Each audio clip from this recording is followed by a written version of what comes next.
દિવાળીની રાત્રે હું મારી પત્નીને ખરીદી માટે બજારમાં લઈ ગયો. તે ખૂબ ખુશ હતી, પણ દુકાન પર પહોંચતાની સાથે જ તેનો ચહેરો સંપૂર્ણપણે સફેદ થઈ ગયો. મેં તે દુકાનદારને જોયો. તે લગભગ 13 વર્ષનો છોકરો હતો. મારી પત્ની તરત જ ડરીને ઘરે પાછી ફરી. ડરને કારણે તેને તાવ આવ્યો. તેની હાલત જોઈને હું ચિંતિત થઈ ગયો અને જિજ્ઞાસાથી હું ફરીથી એ જ દુકાને ગયો. દુકાન બંધ હતી. શટર નીચેથી થોડું ખુલ્લું હતું. હું નીચે નમીને અંદર ગયો કે તરત જ મને ડર લાગી ગયો, કારણ કે ત્યાં મારી 3 પત્ની હતી. અમે બંગડીની દુકાનમાં પ્રવેશતાની સાથે જ મારી પત્નીએ ગભરાહટમાં કહ્યું, કૌશિક, મને ગૂંગણામણ થઈ રહી છે, ચાલો અહીંથી જઈએ. મેં આઘાતમાં તેની તરફ જોયું અને કહ્યું, તે બંગડીઓ પહેર્યા પછી પણ અજમાવી નથી. શું આપણે આ રીતે પાછા જઈશું? તેણીએ જવાબ આપ્યો, હા. મને એવું નથી લાગતું. ખૂબ મોડું થઈ ગયું છે. કાકા અને પપ્પા ઘરે એકલા હશે. આ સાંભળીને મને નવાઈ લાગી, કારણ કે તેણીને ક્યારેય મારા માતા પિતાની આટલી ચિંતા નહોતી. પછી આજે અચાનક તેમને યાદ કરવા એ મારી સમજની બહાર હતું. મેં એ જ દુકાનના કાઉન્ટર પર આછા જાંબલી રંગની બંગડીઓ જોઈ. આ તે જ કોલો હતી જે હું આખા બજારમાં શોધી રહ્યો હતો અને હજુ સુધી મળી ન હતી. મેં કહ્યું, સમીરા, જુઓ, તમારી જોડી જેવી સેમ રંગની બંગડીઓ અહીં છે. હવે જ્યારે અમને એ જ રંગ મળ્યો ત્યારે તેણીએ તે ખરીદવાની ના પાડી. આ વાત મારી સમજની બહાર હતી. અમે બંને ઘરે પાછા આવ્યા. ખરીદી કર્યા પછી અમારે બહાર પણ ખાવાનું હતું, પણ હવે મારો મૂડ ખરાબ હતો. મેં સમીરા તરફ એક નજર નાખી. તે બિલકુલ ચૂપ હતી, જાણે કોઈ ઊંડા વિચારમાં ખોવાયેલી હોય. મેં તેને પૂછ્યું. હું કારણ પૂછવા માંગતો હતો, પણ તે ફરીથી ચૂપ રહી અને વિચાર્યું કે જો તેને કહેવું પડશે તો તે પોતે જ કહેશે. જ્યારે અમે ઘરે પહોંચ્યા ત્યારે બાળકો અમારી રાહ જોતા હતા. પહેલાં જ્યારે પણ અમે બહારથી પાછા ફરતા ત્યારે સમીરા પહેલાં બાળકોને મળતી, તે વાત કરતી અને તેમનું બધું કહેતી. પણ આ વખતે તે સીધી તેના રૂમમાં ગઈ. તેનું મૌન કે શીતળતા મને ખૂબ જ આશ્ચર્યચકિત કરતી હતી. બાળકોને તેમનો સામાન આપ્યા પછી હું રૂમમાં ગયો અને તે ધાબળાથી ઢંકાયેલી પડી હતી. તેના પરનો મારો બધો ગુસ્સો ગાયબ થઈ ગયો અને તેની હાલત જોઈને હું ચિંતિત થઈ ગયો. સમીરા, સમીરા, જાગ, મારી વાત સાંભળ. મેં તેને 2-3 વાર જગાડવાનો પ્રયાસ કર્યો, પણ તે શાંતિથી પલંગ પર સૂતી રહી. હું તેની નજીક ગયો અને તેને ફરીથી જગાડવાનો પ્રયાસ કર્યો. પછી તેણે ધીમેથી કહ્યું, કૌશિક, મારું માથું હમણાં દુખાવાથી ફાટી રહ્યું છે. કૃપા કરીને મને થોડો સમય એકલી છોડી દો. મેં કહ્યું, ઠીક છે, હું જઈશ, પણ મને કહો, શું થયું? તમે તે દુકાન પર જતાની સાથે જ તમારો ચહેરો કેમ ફીકો પડી ગયો? તમે અચાનક કેમ શાંત થઈ ગયા? તેણીએ જવાબ આપ્યો, કંઈ થયું નથી. ત્યાં ફક્ત ઘણી ભીડ હતી. દિવાળી હતી. ઘણા બધા લોકો હતા. ઘોંઘાટ, ટ્રાફિક, બધું ખૂબ વધારે હતું. મારું બ્લડ પ્રેશર વધારે હતું અને હું કંઈ સમજી શકતી નહોતી. તેથી જ હું પાછા આવ્યા. એ કોઈ મોટી વાત નથી. ચિંતા ના કરો. હું સવાર સુધીમાં ઠીક થઈ જઈશ. આટલું કહીને સમીરાએ ફરીથી ધાબળાથી પોતાનું ઢાંકી લીધી. હું ત્યાં જ ઊભો રહીને આશ્ચર્યથી તેને જોઈ રહ્યો હતો. તેણીની વાત માની, પણ મારું મન માનતું ન હતું. મારી અંદરનો અવાજ કહી રહ્યો હતો કે કંઈક એવું બન્યું હશે જેના વિશે હું બિલકુલ અજાણ હતો. તે દિવાળી મારા જીવનની સૌથી વિચિત્ર દિવાળી રાતોમાંની એક હતી, કારણ કે અમારા લગ્નને સમીરા સાથે 13 થી 14 વર્ષ થઈ ગયા હતા અને આટલા વર્ષોમાં મને યાદ નથી કે અમે ક્યારેય આટલી શાંતિ, કંટાળા સાથે દિવાળી ઉજવી હોય. દર વર્ષે તે બાળકોને તેના માતા પિતા પાસે છોડીને મારી સાથે જતી. અમે બજારમાં ફરતા, ખોરાક ખાતા, આઈસ્ક્રીમ ખાતા, ખરીદી કરતા અને જ્યારે અમે ઘરે પાછા ફરતા ત્યારે બાળકો અમને ગળે લગાવતા. તે બાળકોને ખવડાવતી, પછી તે તેમના હાથ પર મહેંદી લગાવતી અને હું ટીવી જોવા બેસી જતો. જ્યારે તે મહેંદી મુકતી થતી ત્યારે તે કેક બનાવતી. આમ અમારી રાત ખુશી અને આનંદથી ભરાઈ જતી. પણ આજે બધું બદલાઈ ગયું હતું. મમ્મીએ પણ ચિંતાથી પૂછ્યું, કૌશિક, સમીરા ઠીક છે ને? તે ઘરે આવી ત્યારથી જ રૂમમાં બેઠી છે. શું તમારા બંને વચ્ચે કોઈ ઝઘડો થયો છે? મેં નકારમાં માથું હલાવ્યું અને કહ્યું, ના મમ્મી, એવું કાંઈ નથી. સમીરાનું બ્લડ પ્રેશર અચાનક વધી ગયું હતું, તેથી તે રૂમમાં ગઈ અને સૂઈ ગઈ. થોડીવાર પછી જો તેને સારું લાગશે તો તે ઉઠશે. માતા શાંત થઈ ગઈ. બાળકો પણ ખૂબ જ અસ્વસ્થ દેખાતા હતા, તેથી હું તેમની સાથે બેઠો અને રમવા લાગ્યો. 2-3 કલાક વીતી ગયા, પણ સમીરા રૂમમાંથી બહાર ન આવી. તેથી હું અંદર ગયો. મેં જોયું કે તે સામેની દિવાલ તરફ જોઈ રહી હતી. હું ગયો અને તેના પગ પાસે બેઠો અને ધીમેથી પૂછ્યું, શું વાત છે? તું ખૂબ જ ગુસ્સે લાગે છે. જુઓ, જે કંઈ થયું છે તે મને કહો. તેણે કહ્યું, જો હું તને બધું કહી દઉં તો શું તું મને માફ કરીશ? મેં મારી પત્ની તરફ આશ્ચર્યથી જોયું. તે ખૂબ જ ખોવાયેલી દેખાતી હતી, જાણે કોઈ ઊંડા વિચારમાં ખોવાયેલી હોય. શું વાત છે? કેમ હું તને માફ નહીં કરું? છેવટે તું મારી પત્ની છે, પણ તારી ભૂલ શું હતી? હવે મને તેના પર ગુસ્સો આવી રહ્યો હતો કે એવું શું છે જે તે મને કહેવા તૈયાર નથી, અને જો તે મને કહી રહી હોય તો પણ તે એટલા બધા હાવભાવમાં છે કે હું સમજી શકતો નથી. તેણે ખાલી નજરે મારી સામે જોયું અને પછી તેને બાજુના ટેબલ પર રાખ્યો. તેણે પાણીથી ભરેલો જગ ઉપાડ્યો અને જમીન પર ફેંકી દીધો. તેનું કૃત્ય જોઈને હું ચોંકી ગયો. મને શું કહેવું તે સમજાયું નહીં. અવાજ સાંભળીને મમ્મી, પપ્પા અને બાળકો પણ રૂમમાં આવી ગયા. પણ ત્યાં સુધીમાં સમીરાની હાલત વધુ ખરાબ થઈ ગઈ હતી. તે પાગલ સ્ત્રીની જેમ વાળ ખેંચી રહી હતી. જ્યારે તે વાળ ખેંચીને થાકી જતી ત્યારે તે પોતાને થપ્પડ મારવાનું શરૂ કરી દેતી. આ બધું જોઈને બાળકો રડવા લાગ્યા. મેં સમીરાને ખંભાથી પકડી અને કહ્યું, ભાનમાં આવ, બાળકો પણ અહીં છે. તારા કારણે તેઓ ડરી ગયા છે. પણ કંઈ પણ તેના પર અસર કરી રહ્યું ન હતું. ઉલટાનું તેની માનસિક સ્થિતિ વધુ ખરાબ થઈ રહી હતી. હું બાળકો સાથે રૂમની બહાર ગયો. જ્યારે માતા તેની સાથે રહી પણ તે તેના પર કાબૂ મેળવી શકતી નહોતી. મેં ડૉક્ટરને કહ્યું. મેં તેને ફોન કરીને ઘરે બોલાવી. તેને જોયા પછી ડૉક્ટરે કહ્યું કે તેને ખૂબ જ માનસિક આઘાત લાગ્યો છે. કદાચ તેને અચાનક કોઈ જૂની ઘટના યાદ આવી ગઈ હશે, જે તેને અંદરથી ખાઈ રહી હતી. હું ચૂપ રહ્યો. ડૉક્ટરે સમીરાને ઊંઘનું ઇન્જેક્શન આપ્યું અને ચાલ્યા ગયા. બાળકો પણ રડતા રડતા સૂઈ ગયા અને મેં મારા માતા પિતાને દવા આપી અને તેમને તેમના રૂમમાં સુવડાવી દીધા. પછી હું ડ્રોઈંગ રૂમમાં સોફા પર સૂઈ ગયો. મને સમજાયું નહીં કે આ બધું અચાનક શું અને શા માટે થયું. મારા અને સમીરાના લગ્નને 13થી 14 વર્ષ થઈ ગયા હતા, અને આટલા વર્ષોમાં મેં મારી પત્નીને આટલી તૂટેલી અને બેભાન અવસ્થામાં ક્યારેય જોઈ નહોતી. તે હંમેશા ખુશખુશાલ રહેતી હતી. અમારા લગ્ન પણ ખૂબ જ સારા વાતાવરણમાં થયા હતા. લગ્નના થોડા સમય પછી મારી બહેન ઘરેથી ભાગી ગઈ, અને આ ઘટના મારા લગ્નના લગભગ 1 મહિના પછી બની. પરંતુ તેનો અમારા બંને પતિ પત્ની સાથે કોઈ સીધો સંબંધ નહોતો. આ સિવાય મને હવે એવું કંઈ યાદ નથી કે જેના કારણે તેણીને આટલું દુઃખ થયું હોય.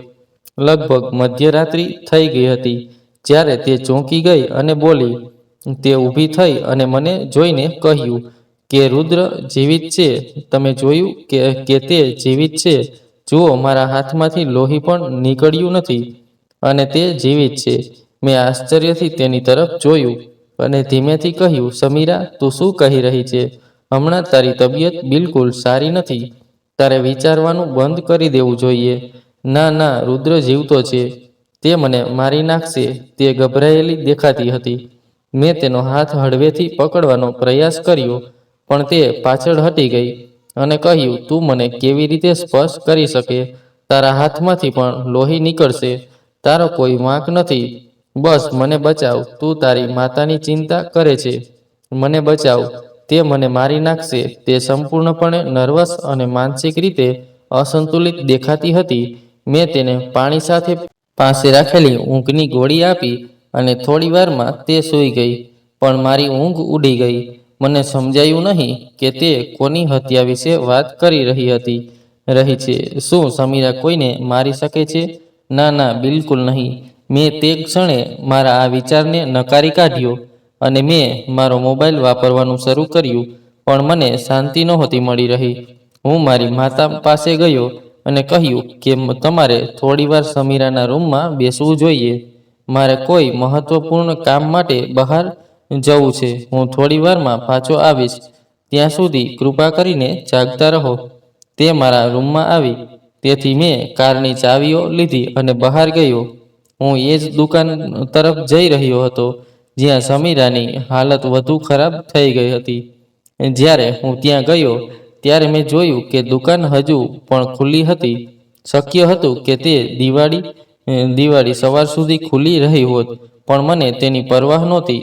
મેં દુકાન પર ધ્યાનથી નજર નાખી, પણ ત્યાં કોઈ એવું દેખાયું નહીં જેને હું ઓળખતો હોઉં. મેં મારા મોબાઈલમાંથી સમીરાનો ફોટો કાઢ્યો અને દુકાનદારને બતાવ્યો અને પૂછ્યું, ભાઈ સાહેબ, શું તમે આ સ્ત્રીને ઓળખો છો? દુકાનદારે નામાં માથું હલાવ્યું.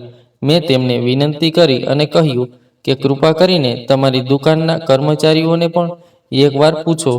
એક પછી એક મેં ત્યાં કામ કરતા બધા કર્મચારીઓને સમીરાનો ફોટો બતાવ્યો અને માહિતી મેળવવાનો પ્રયાસ કર્યો, પણ ત્યાં કોઈ સમીરાને ઓળખતું ન હતું.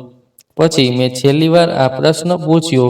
મેં પૂછ્યું, શું આ સ્ત્રી પહેલા ક્યારેય તમારી દુકાનમાં આવી છે? પણ કોઈએ હા પાડી નહીં. મારી ચિંતા પહેલા કરતાં વધુ વધી ગઈ હતી, કારણ કે પહેલા મને લાગતું હતું કે કદાચ તે દુકાન પર કોઈ પરિચિતને મળી હશે. તેથી તે ડરી ગઈ અને ત્યાંથી ચાલી ગઈ. પણ એવું કંઈ નહોતું. હું શાંતિથી ઘરે પાછો ફર્યો. મારા આવ્યા પછી મમ્મી તેના રૂમમાં ગઈ અને હું ડ્રોઈંગ રૂમમાં સોફા પર બેઠો. પછી અચાનક મારા મનમાં એક વિચાર આવ્યો અને હું સ્ટોર રૂમમાં ગયો. સમીરાની જૂની ડાયરીઓ ત્યાં રાખવામાં આવી હતી. તેને ડાયરીઓ લખવાનો ખૂબ શોખ હતો અને તેણે તેના જીવનની બધી મહત્વપૂર્ણ ઘટનાઓ તેની ડાયરીમાં નોંધી હતી. પહેલાં તે દરરોજ ડાયરી લખતી હતી, પરંતુ જીવનમાં વ્યસ્તતા વધતા ડાયરી લેખન ફક્ત ખાસ ઘટનાઓ સુધી મર્યાદિત થઈ ગયું. 5-6 ડાયરીઓ જોવા છતાં મને કંઈ મળ્યું નહીં. તેથી હું રૂમમાં પાછો ફર્યો અને તે ડાયરીઓ કબાટમાં પાછી મૂકવા પણ ભૂલી ગયો. સવાર થઈ ગઈ હતી. મેં સમીરાને રાતની ઘટના વિશે કંઈ પૂછ્યું નહીં અને તેણે કંઈ કહેવાનું પણ જરૂરી ન માન્યું. તેના બદલે તે બાળકોને ખૂબ જ આરામથી દિવાળીની ભેટો આપતી. મેં દિવાળીની તૈયારી શરૂ કરી દીધી. હું અંદરથી ચિંતિત હતો અને તેને પૂછવા માંગતો હતો, પણ મને લાગ્યું કે દિવાળી પર મારે ચૂપ રહેવું જોઈએ. આખો દિવસ વિચિત્ર રીતે પસાર થયો, કારણ કે ગઈ રાતની ઘટનાની અસર હજુ પણ અમારા બધાના મનમાં હતી. 2-3 દિવસ આમ જ પસાર થઈ ગયા. કોઈએ તે ઘટનાનો ઉલ્લેખ કર્યો નહીં. સમીરા પણ તેના રોજિંદા કામકાજમાં વ્યસ્ત રહી. એક દિવસ ઈશા મારી પાસે આવી. તેના હાથમાં એક જૂની ડાયરી હતી અને તેણે કહ્યું, બાબા, હું તમારી સાથે કંઈક વાત કરવા માંગુ છું. કૃપા કરીને જ્યારે તમે ફ્રી હોવ ત્યારે મને કહો. હું રૂમમાં બેઠો બેઠો સમાચાર જોઈ રહ્યો હતો. ઈશા 11 થી 12 વર્ષની હશે અને તે સમયે તે ખૂબ જ ગંભીર લાગતી હતી. તે બહુ બોલકા નહોતી. તે જે કંઈ પૂછવા આવતું તેનો જવાબ આપતી. આજ સુધી મને યાદ નથી કે ઈશા પોતે મારી પાસે આવીને મારી સાથે વાત કરવાની ઈચ્છા વ્યક્ત કરી હોય. તે તેની માતાની વધુ નજીક હતી. મેં નરમ સ્વરમાં કહ્યું, શું વાત છે દીકરી? અહીં આવ, હું ફ્રી છું. મને કહો કે શું વાત કરવા માંગે છે. તેણે માથું હલાવીને ના પાડી અને કહ્યું, ના બાબા, હું ઘરે આ વિશે વાત કરી શકતી નથી. કૃપા કરીને મને બહાર લઈ જાઓ, પણ કૃપા કરીને મમ્મીને ના કહેશો. મને નવાઈ લાગી કે તે મારી સાથે શું વાત કરવા માંગતી હતી. મેં ઝડપથી કહ્યું, હા, હું ફ્રી છું, ચાલો બહાર જઈએ. તેણે કહ્યું, હું ફક્ત મારા જૂતા બદલીને પાછી આવીશ. સમીરાએ મને પૂછ્યું, પણ કે તમે ક્યાં જઈ રહ્યા છો? તેથી મેં વિષય ટાળ્યો અને કહ્યું, ઈશાને થોડી વસ્તુઓ ખરીદવી પડશે, હું ત્યાં જઈ રહ્યો છું. જ્યારે અમે બંને મુખ્ય રસ્તા પર પહોંચ્યા ત્યારે ઈશાએ વિચારપૂર્વક કહ્યું, બાબા, શું મમ્મી ક્યારેય ભૂલ કરી શકે છે? મેં આશ્ચર્યથી પૂછ્યું, કેમ બેટા, શું વાત છે? કે તું આટલું રહસ્ય બનાવી રહી છે. ગમે તે હોય, મને ખુલ્લેઆમ કહો. તેણીએ ફરીથી કહ્યું, ના બાબા, કૃપા કરીને મને કહો, શું તમને લાગે છે કે મમ્મી ક્યારેય ભૂલ કરી શકે છે? મેં મારા ખંભા ઊંચા કરીને કહ્યું, દરેક વ્યક્તિ ભૂલ કરે છે. તમારે પણ ભૂલો કરવી પડશે. તો આમાં શું વિચિત્ર વાત છે? તે થોડીવાર ચૂપ રહી. પછી તેણે ધીમેથી કહ્યું, બાબા, શું મમ્મી કોઈને ફટકારી શકે છે? સારું, મેં હસીને કહ્યું કે તેણે બાળપણમાં તમને બધાને માર્યા હતા. એકવાર તમારી મમ્મી ભૂલી ગઈ હતી. શું હું તમને યાદ કરાવું? મેં મૂડ હળવો કરવાનો પ્રયાસ કર્યો, પણ તે ખૂબ જ ગંભીર દેખાતી હતી. તેણે મારા કોઈ પણ પ્રશ્નનો જવાબ આપ્યો નહીં કે તે હસ્યો નહીં. આ વખતે મારે પણ ગંભીર બનવું પડ્યું. મેં એક જગ્યાએ ગાડી રોકી અને ધીરજથી પૂછ્યું, ઈશા, જે કંઈ હોય તે મને ખુલ્લેઆમ કહો, કારણ કે હવે હું ખરેખર ચિંતિત થઈ રહ્યો છું. પપ્પા, આ જુઓ. તેણે મારી સામે એક ડાયરી રાખી. મને એ ડાયરી ખૂબ સારી રીતે ખબર હતી. એ મારી પત્ની સમીરાની ડાયરી હતી, પણ ખૂબ જૂની. એમાં શું છે? મેં આશ્ચર્ય સાથે પૂછ્યું. એણે ધીમેથી કહ્યું, પપ્પા, શું મમ્મી કોઈને મારી શકે છે? મેં આ સાંભળીને હસીને કહ્યું, મેં ગઈ દિવાળીમાં એ જોઈ નહોતી. અમારા ઘરે એક ઉંદર આવ્યો હતો. પછી તારી મમ્મીએ એને મારવાને બદલે રૂમમાં છુપાઈ ગઈ. એ કોઈને કેમ મારી નાખશે? ના પપ્પા, મમ્મી કોઈને મારી શકે છે. આ વખતે મને સત્ય કહો. હવે હું પણ ગંભીર થઈ ગયો. શું વાત છે ઈશા? મને સ્પષ્ટ કહો કે તારી મમ્મીએ કોનો જીવ લીધો છે? તેણે ડાયરી મારી તરફ ફેરવતા કહ્યું, તેમાં બધું લખેલું છે, વાંચી લે. અને હવે મારે ઘરે પાછા જવું પડશે. જ્યારે મેં ડાયરી વાંચવાનું શરૂ કર્યું, ત્યારે તેણે મારા હાથમાંથી તે લીધી અને કારના ડેશબોર્ડ પર મૂકી અને કહ્યું, હવે તે વાંચશો નહીં. જ્યારે તમે એકલા હોવ ત્યારે વાંચો અને સાવધાન રહો. કોઈને ન કહો કે હું આ બધું જાણું છું. ઈશા, તું મને ડરાવી રહી છે? હવે હું ખરેખર ડરી ગયો હતો. હવે મને કોઈક રીતે ડાયરી વાંચવાની ઉતાવળ હતી. હું ઝડપથી ગાડી ચલાવતો ઘરે પહોંચ્યો અને સમીરાને તેના રૂમમાં શાંતિથી બેઠી જોઈ. હું ડાયરી ગાડીમાં મૂકીને સમીરા પાસે ગયો અને તેની તબિયત વિશે પૂછ્યું. તે બિલકુલ ઠીક હતી, પણ ખોવાયેલી દેખાતી હતી. યાર, ગઈકાલથી તે મને ખૂબ પરેશાન કર્યો છે, મેં હળવા સ્વરમાં કહ્યું. પછી તે હસીને બોલી, શું હું તમને કંઈ પૂછી શકું? મેં ભમર ઊંચી કરી અને પૂછવાના ઈશારાથી પૂછ્યું, તે નરમ છે. શું તમારી સાથે ક્યારેય એવું બન્યું છે કે તમારા ભૂતકાળની કોઈ ભૂલ તમારી સામે આવી હોય? હું વિચારી રહ્યો હતો. હું તેના માથા પર પડી ગયો અને કહ્યું, ના, એવું ક્યારેય બન્યું નથી. કેમ, શું તમારી કોઈ ભૂલ જાહેર થઈ છે? તેણીએ માથું હલાવ્યું અને રૂમની બહાર નીકળી ગઈ. હું પણ તેની પાછળ પાછળ ગયો અને કહ્યું, મિત્ર, મારે થોડું મહત્વનું કામ કરવાનું છે. હું થોડી વારમાં આવીશ. તેણીએ કંઈ કહ્યું નહીં અને હું ઘરની બહાર નીકળી ગયો. હવે મારો હેતુ કોઈ પુસ્તકાલય કે પાર્ક તરફ હતો, જ્યાં હું શાંતિથી બેસીને તે ડાયરી વાંચી શકું. પણ પછી મેં એક સિંગધ જગ્યાએ કાર રોકી અને કારની અંદર બેસીને ડાયરી વાંચવાનું શરૂ કર્યું. ડાયરીમાંથી અંશો. મને રુદ્ર ખૂબ જ નફરત છે. તે મારા જીવનમાં આવ્યો ત્યારથી મને તે ક્યારેય ગમ્યો નથી. મને તે જે રીતે જુએ છે અને મારી સાથે વાત કરે છે તે ગમતું નથી. હું સૂતી હતી, તે આવીને મારા પર પાણી ફેંકી દીધું. જ્યારે હું ઉઠી ત્યારે હું સંપૂર્ણપણે ભીની થઈ ગઈ હતી અને તે ત્યાં હસતો ઊભો હતો. મેં તેને ખૂબ માર્યો, તેથી તેની માતાએ મને મારવાનું શરૂ કર્યું. હમણાં હું અહીં બેઠી છું અને મારી ડાયરી લખતી વખતે મારા ઘા પર મલમ લગાવી રહી છું. હું રુદ્રની કસમ ખાઉં છું, જો મને ક્યારેય તક મળશે તો હું તેને મારી નાખીશ. ડાયરીનું આ પાનું વાંચીને મને આશ્ચર્ય થયું. રુદ્ર કોણ છે? અને સમીરાએ મને આ વિશે ક્યારેય કેમ નથી કહ્યું? આ ખરેખર આઘાતજનક હતું. ગમે તે હોય, તે પોતાનામાં ખોવાયેલી રહેતી. જ્યારે પણ હું તેને કંઈક પૂછતો ત્યારે તે મને ફક્ત એટલું જ કહેતી. છતાં મેં આગળનું પાનું ફેરવ્યું.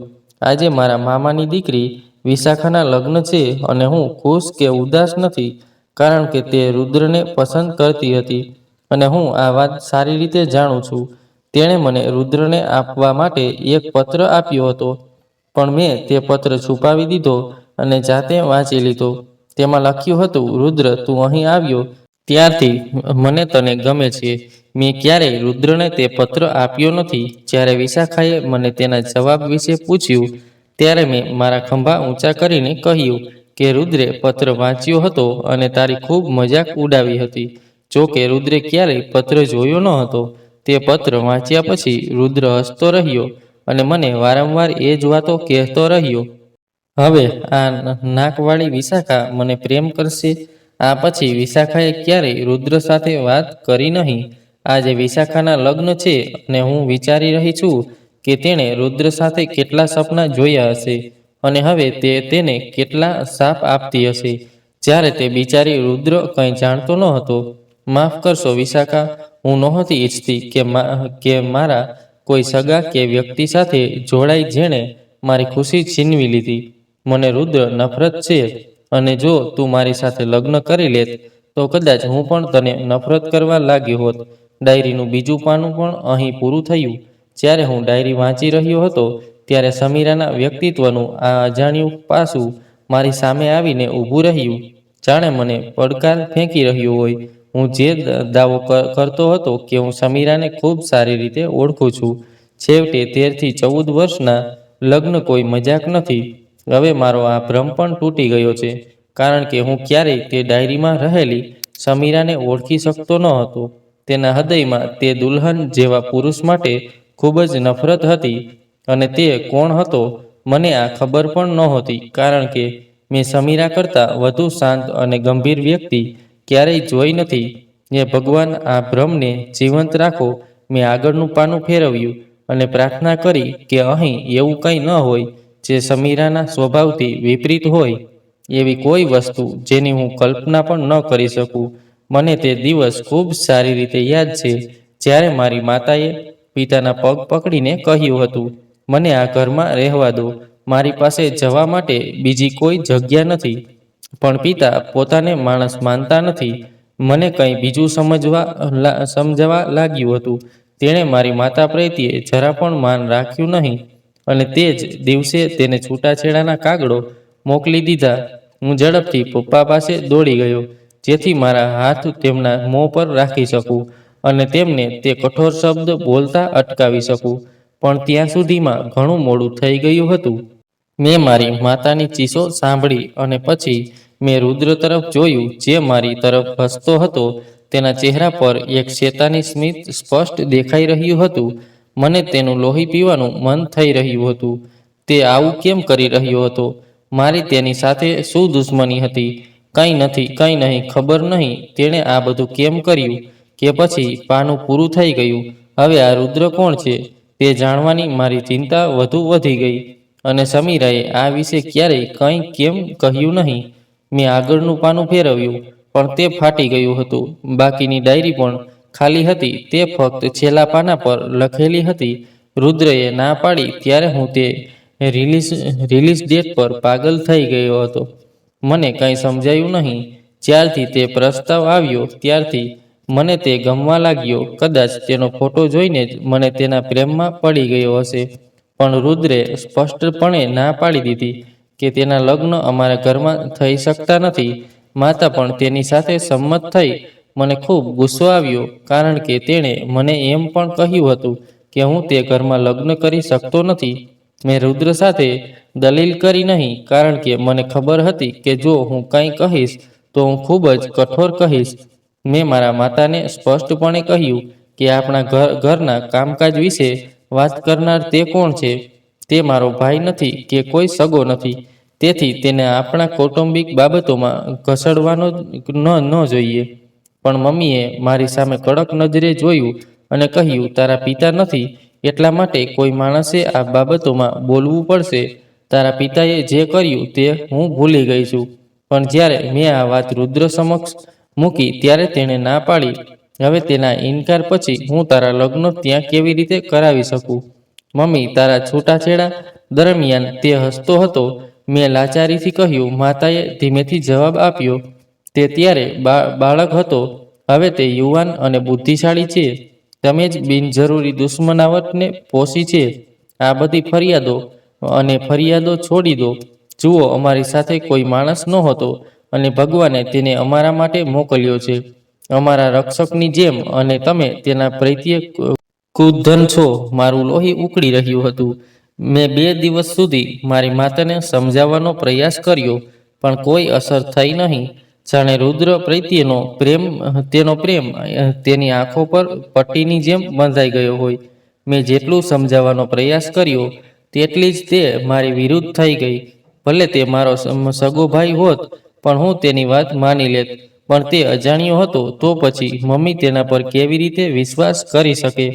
મેં મારી મમ્મીને આત્મહત્યાની ધમકી પણ આપી અને કહ્યું કે ઠીક છે, હવે જો તું તેની સાથે લગ્ન કરવા નથી માંગતી તો ના કર. હું તું જ્યાં કહે ત્યાં લગ્ન કરીશ, પણ હું આ ઘરમાં તે માણસની હાજરી સહન કરી શકતી નથી. આ સાંભળીને મમ્મીએ ચીડથી કહ્યું, તારે જે કરવું હોય તે કર. તું આખી જિંદગી તમાશો કરતી રહી છે. એ બાળક બાળપણથી અહીં રહે છે અને આજ સુધી તું તેની સાથે દુશ્મનાવટ કરી રહી છે. તારે જે કરવું હોય તે કર. હું તને સમજાવીને કંટાળી ગઈ છું. આટલું કહીને માતા ત્યાંથી ચાલી ગઈ. પછી મેં રસોડામાંથી ઉંદર મારવાનું ઝેર ઉપાડ્યું અને મારા રૂમમાં લઈ આવી. મેં સંપૂર્ણપણે નક્કી કરી લીધું હતું કે હવે મને આત્મહત્યા કરતા કોઈ રોકી શકશે નહીં. અને આ પગલા પછી હું રુદ્ર નામની સમસ્યાથી પણ છુટકારો મેળવીશ. હું મધ્યરાત્રિ સુધી વિચારતી રહી, શું હું જે કરવા જઈ રહી છું તેમાં હું સાચી છું કે પછી તે મારી ભાવનાત્મક નબળાઈ છે. મેં નક્કી કર્યું હતું કે કાં તો હું તેની સાથે લગ્ન કરીશ અથવા રુદ્રને મારા જીવનમાંથી કાઢી મૂકીશ. જો હું આ બંને કામ ન કરી શકું તો હું મારો જીવ આપી દઈશ. રાતના છેલ્લા કલાકોમાં મેં મારા ગાદલા નીચે ઉંદર મારવાનું ઝેર રાખ્યું હતું, કારણ કે મને ફક્ત થોડો સમય આરામની જરૂર હતી. હવે લગ્ન કરવાની ઈચ્છા રુદ્રના ઇનકાર જેટલી પ્રબળ નહોતી. હું બીજા દિવસે તેની પાસે ગઈ અને સ્પષ્ટ શબ્દોમાં પૂછ્યું, તમને શું સમસ્યા છે? તમે અમારા માથા પર કેમ સવારી કરવા લાગ્યા છો? શું તમારી પાસે પોતાનું જીવન નથી કે તમે અમારા જીવનનો નિયંત્રણ લેવાનો પ્રયાસ કરી રહ્યા છો? તેણે તીક્ષ્ણ અવાજે મારી સામે જોયું અને કહ્યું, આજકાલ મારા રૂમમાંથી નીકળી જા. હું તારી સાથે વાત કરવા માંગતો નથી. મેં તને બાળપણથી સહન કરી છે. હવે મારી ધીરજની હદ પૂરી થઈ ગઈ છે. શું તું સમજી ગઈ? મેં પણ કડકાઈથી કહ્યું, ઠીક છે, તું પણ મારા કામથી દૂર રહે અને હું ફક્ત કૌશિક સાથે જ લગ્ન કરીશ. સમજાયું? તેણે ચીડથી કહ્યું, તું આટલી જીદ કેમ કરી રહી છે સમીરા? જો હું તને લગ્ન કરવાથી રોકી રહ્યો છું તો તેની પાછળ કોઈ કારણ હશે. આ કારણો વિશે તારી વાતોથી હું કંટાળી ગયો હતો. મને કહો કે મારી માતાના છૂટાછેડા થઈ રહ્યા હતા ત્યારે તું હસતો હતો, તેનું કારણ શું હતું? રુદ્ર, હવે તું મારા મન પર એટલી હદે રાજ કરી ચૂકી છે. હું તારા સ્વાર્થ માટે તને ક્યારેય માફ કરી શકતો નથી. રુદ્ર ચૂપ રહ્યો. મેં જે કહ્યું તેણે કોઈ જવાબ ન આપ્યો. મેં તેના કંઈક કહેવાની રાહ જોઈ, પણ તે ત્યાં જ ઊભો રહ્યો, જાણે તેને કોઈ મૂર્ખ વ્યક્તિનો ગોળ ખાધો હોય. અંતે મેં ચેતવણી આપતા આંગળી ચીંધી ઊંચી કરી, હું કૌશિક સાથે જ લગ્ન કરીશ. તારે જે કરવું હોય તે કર. આટલું કહીને હું બહાર આવી. મારું હૃદય ખૂબ જ ઝડપથી ધબકવા લાગ્યું. મને સમજાયું નહોતું કે શું કરવું, પણ પછી જે બન્યું તે ન થવું જોઈતું હતું. માતાએ કૌશિકના પરિવારને ના પાડી દીધી અને મને તેના વિશે જાણ પણ ન કરી. હું તરત જ મા પાસે ગઈ અને પૂછ્યું, તમે કેમ ના પાડી? તો તેણે ખંભા ઊંચા કરતા કહ્યું, મેં તમને કહ્યું હતું, રુદ્ર કહી રહ્યો હતો કે તેમની તબિયત સારી નથી. મમ્મી, આ રુદ્ર મારા જીવનમાં કોઈ સમસ્યા નથી. એ ક્યારે જશે? હું મારા રૂમમાં ગઈ. મને તે સમયે ખૂબ ગુસ્સો આવ્યો હતો. મેં ઉંદર મારવાનું ઝેર ઉપાડ્યું અને રસોડા તરફ ગઈ. એટલામાં મમ્મી ત્યાં આવી. મેં કારણ પૂછ્યું તો તેણે કહ્યું, અરે, હું રુદ્ર માટે દૂધ લેવા આવી છું.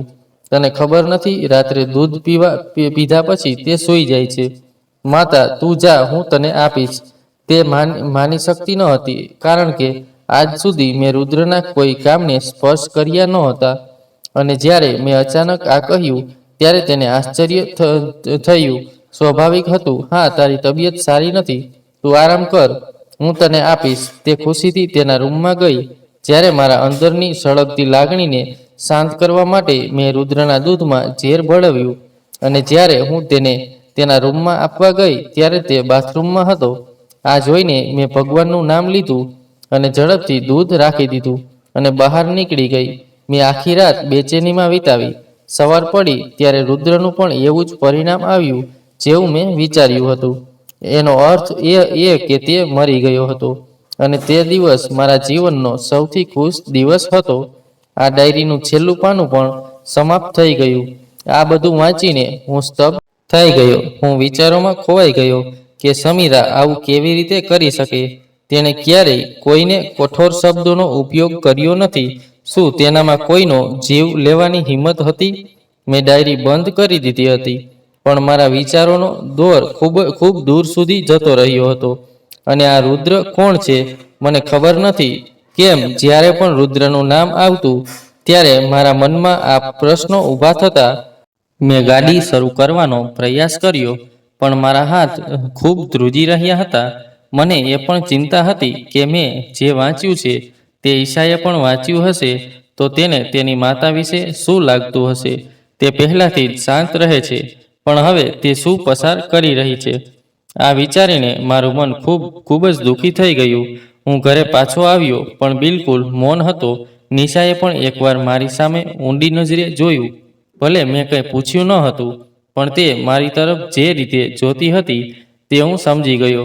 મેં સમીરા સાથે 2-3 વાર વાત કરવાનો પ્રયાસ કર્યો, પણ જ્યારે પણ હું કંઈક કહેવા માંગતો ત્યારે શબ્દો મારી જીભ પર ચોંટતા નહોતા, અને હું કોરી સ્લેટ જેવો થઈ જતો. તે આશ્ચર્યથી મારી સામે જોતી અને કહેતી, કૌશિક, મને નથી લાગતું કે તું ઠીક છે. અને હું નકારમાં માથું હલાવતો. તેમ લગભગ 2-3 વાર મારી જાત સાથે ઝઘડો કર્યો. હું વિચારતો રહ્યો કે મારી પત્નીને આ બધી બાબતો વિશે પૂછવું જોઈએ કે નહીં, કારણ કે આ બધી બાબતો મારા લગ્ન પહેલાં બની હતી. હવે જો મેં પૂછ્યું હોત તો પણ તેનો મારી સાથે શું સંબંધ હતો, અને જો સમીરાએ મને કંઈક કહેવું હોય તો તે લગ્નના આટલા વર્ષોમાં ગમે ત્યારે મને કહી શકત. હવે તે મારા પ્રશ્નોના જવાબ કેમ આપશે? આ વિચાર મારા મનમાં ઘૂમરાઈ રહ્યો હતો. સંજોગોને ધ્યાનમાં રાખીને મેં કંઈ કહેવું યોગ્ય ન માન્યું. જ્યારે મેં ઈશાને સમજાવવાનો પ્રયાસ કર્યો ત્યારે તેણે ધીમેથી કહ્યું, બાબા, ગમે તે હોય, હું તેના વિશે વાત કરવા માંગતી નથી. કૃપા કરીને મને બોર્ડિંગ સ્કૂલમાં પ્રવેશ અપાવો. મેં આનું કારણ પૂછ્યું નહીં, કારણ કે મને ખબર હતી કે તે ફક્ત તેની માતાને કારણે જ અહીંથી જવા માંગતી હતી. મને ખબર નથી કે તે કેવો સમય હતો. હું મારી પત્ની અને પુત્રી બંને વતી ખૂબ જ નારાજ હતો. છેવટે જ્યારે મારી ધીરજની હદ પહોંચી ગઈ ત્યારે એક રાત્રે મેં સમીરા સાથે વાત કરવાનું નક્કી કર્યું. તે મારા માટે ગરમ દૂધ લાવી. મેં કહ્યું, તેની રસોડામાં પાછી જતી વખતે તેના કાંડાને પકડીને, મારે તમારી સાથે કંઈક મહત્વપૂર્ણ વાત કરવી છે. તેણીએ કહ્યું કે રસોડામાં ગડબડ છે, હું થોડી વારમાં પાછો આવીશ. મેં કહ્યું, સમીરા, જો હું તમને હમણાં આ નહીં કહું તો મારો વિશ્વાસ કરો, આ વિશે વિચારીને મારું માથું ફાટી જશે. તે મારી સામે જ બેઠી અને ધીમેથી બોલી, મને કહો, શું વાત છે? મેં જોયું છે તું થોડા દિવસથી ખૂબ જ અસ્વસ્થ દેખાઈ રહ્યો છે. તું મારી સાથે બરાબર વાત પણ નથી કરી રહ્યો. આ રુદ્ર કોણ છે? હું સ્પષ્ટ જોઈ શકતો હતો કે સમીરાના ચહેરાનો રંગ એક ક્ષણમાં બદલાઈ ગયો. તેણીએ કહ્યું, તું કેમ પૂછે છે? કંઈ થયું છે? મને નકામી વાતો ના કહે.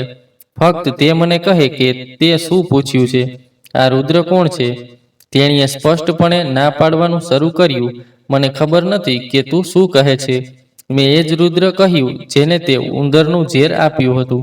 આ વખતે હું સ્પષ્ટ જોઈ શકતો હતો કે સમીરાના હાથ પણ ધ્રુજવા લાગ્યા. કૌશિક, તને આ વાતો ક્યાંથી ખબર પડી? મારા પ્રશ્નનો જવાબ આપવાને બદલે તે આનો સ્ત્રોત જાણવા માંગતી હતી. મેં કહ્યું, સમીરા, હું છેલ્લી વાર પૂછી રહ્યો છું, નહીંતર આપણે સંબંધ પણ બગડી શકે છે. આ રુદ્ર કોણ છે અને તે તેને કેમ માર્યો? કૌશિક: તે મારો ભાઈ હતો અને તેણે અમને જે પણ તકલીફ આપી હતી મેં તેને એ જ તકલીફ પાછી આપી. એનો અર્થ એ કે તે તારો ભાઈ હતો અને તે મને આજ સુધી તેના વિશે કહ્યું પણ નહીં. હું તને કેવી રીતે કહી શકું? તે મરી ગયો હતો. હકીકતમાં મેં તેને મારી નાખ્યો હતો. પછી કહેવાનું શું બાકી હતું? સમીરા: મને આખી વાર્તા કહે. તને ખબર નથી કે મારી અંદર કેટલો ફુગ્ગો છે. હું અંદરથી બળી રહ્યો છું. હવે વિચારો, મારી પત્ની ખૂની છે. મારા પિતાએ ફરીથી લગ્ન કર્યા હતા અને જ્યારે તેઓ તેમની નવી પત્ની અને પુત્ર સાથે ઘરે આવ્યા ત્યારે અમને આ વાતની ખબર પડી. માતાએ ઘણો વિરોધ કર્યો પણ પછી પિતાએ છૂટાછેડા લીધા ત્યારે ચૂપ થઈ ગઈ. છૂટાછેડા સમયે રુદ્ર અને તેની માતાના ચહેરા પરના સ્મિતથી મને જેટલું દુઃખ થયું તેટલું મને છૂટાછેડાથી દુઃખ થયું નહીં. જાણે તેઓ જીતી ગયા હોય અને હવે અમને બેઘર બનાવવાનો તેમનો ઈરાદો પૂર્ણ થઈ ગયો હોય. છૂટાછેડા પછી અમે અમારા દાદીના ઘરે રહેવા ગયા. થોડા વર્ષો પછી દાદીનું પણ અવસાન થયું અને અમે ત્યાં રહેવા લાગ્યા. 2-3 વર્ષ પછી પિતા અને તેમની બીજી પત્નીનું એક માર્ગ અકસ્માતમાં મૃત્યુ થયું, જેમાં બંનેનું મૃત્યુ થયું અને રુદ્ર અમારી સાથે રહેવા આવ્યો. માતાએ તેને મજબૂરીથી દૂર રાખ્યો પણ હું બિલકુલ તૈયાર નહોતી. પણ તે ઘરમાં કોઈએ મારી વાતને મહત્વ આપ્યું નહીં. પછી રુદ્રને અમારા ઘરની દરેક બાબતમાં પ્રાથમિકતા મળવા લાગી. મારી માતા ગમે તે કામ કરતી તે પછીથી મારો અભિપ્રાય લેતી, પણ રુદ્રને ઘરનો માણસ માનીને તેણીએ તેની બધી સલાહ તેની પાસેથી લીધી અને તેણે પણ કોઈ તક જોવા દીધી નહીં. જ્યારે તું મને નિરાશ ન કરે, તે હંમેશા એવું કંઈક કહેતો જેનાથી મને ગુસ્સો આવતો. શું તને ખબર છે, જ્યારે તારી સાથે લગ્નની વાત આવી ત્યારે પણ રુદ્રએ આ લગ્ન થવા દીધા નહીં. હું વારંવાર કારણ પૂછતી રહી પણ મારા કહેવાતા ભાઈએ એકવાર પણ મને કારણ ન કહ્યું. જો તેણે મને કહ્યું હોત તો આ બધું ન બન્યું હોત. તે દિવસોમાં હું ખૂબ જ માનસિક રીતે અસ્વસ્થ હતી, તેથી મેં રુદ્રને ઉંદર મારવાનું ઝેર આપ્યું અને બીજા દિવસે સવારે મને તે મૃત હાલતમાં મળ્યો. તેની માતા તેને હોસ્પિટલ લઈ ગઈ હતી પણ પાછા ફરતી વખતે તે તેની સાથે નહોતો.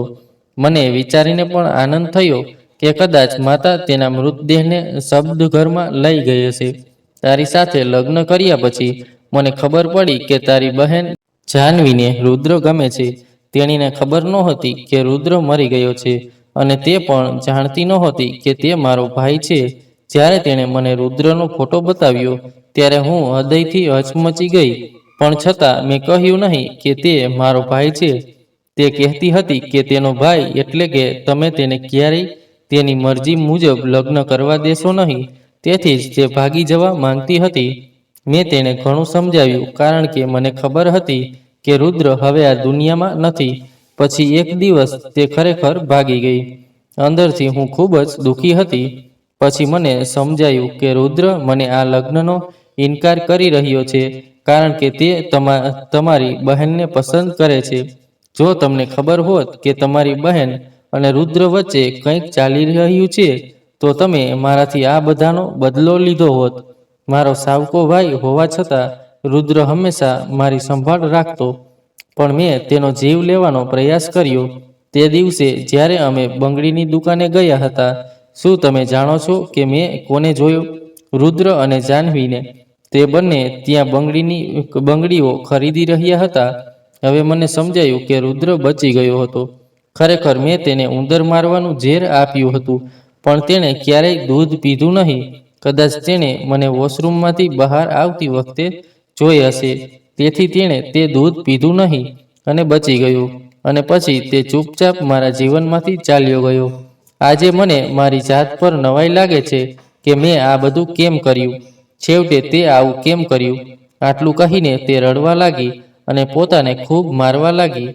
હું તે સમયે જાહ્નવીને મળવા જઈ રહી હતી. મેં તેને ફોન કરીને મારા ઘરે આમંત્રણ આપ્યું અને રુદ્રને પણ બોલાવવા કહ્યું. નવાઈની વાત એ હતી કે જાહ્નવીને પણ આ બધું ખબર નહોતી. જ્યારે તે બંને આવ્યા ત્યારે મારા ઘરના ડ્રોઈંગ રૂમમાં એક અલગ જ દ્રશ્ય બની ગયું હતું. સમીરા રુદ્રને ગળે લગાવીને માફી માંગી રહી હતી અને તે પણ પોતાનું આંસુ લૂછી રહ્યો હતો અને નરમ અવાજમાં પોતાની ભૂલો માટે માફી માંગી રહ્યો હતો, જેના કારણે જાહ્નવી હંમેશા તેને નફરત કરતી હતી. તો મિત્રો, આ વાર્તા આપણને એ પણ શીખવે છે કે અધૂરી માહિતી અને ગેરસમજ સંબંધોને તોડી શકે છે. બદલો ઘણીવાર પસ્તાવામાં ફેરવાઈ જાય છે. ક્યારેક જે આપણો દુશ્મન લાગે છે તે ખરેખર આપણો પોતાનો જ હોય છે. બસ સંજોગો અને લાગણીઓએ જ પડદો પાડી દીધો છે. તો મિત્રો, આ આજની વાર્તા હતી.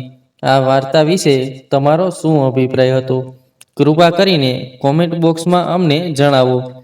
જો તમને વાર્તા ગમી હોય, વિડીયોને લાઈક કરો, ચેનલને સબસ્ક્રાઇબ કરો અને બેલ આઇકોન પર ક્લિક કરો અને ઓલ પર સેટ કરો, જેથી તમને નવા વિડીયોઝની સૂચના તરત જ મળે.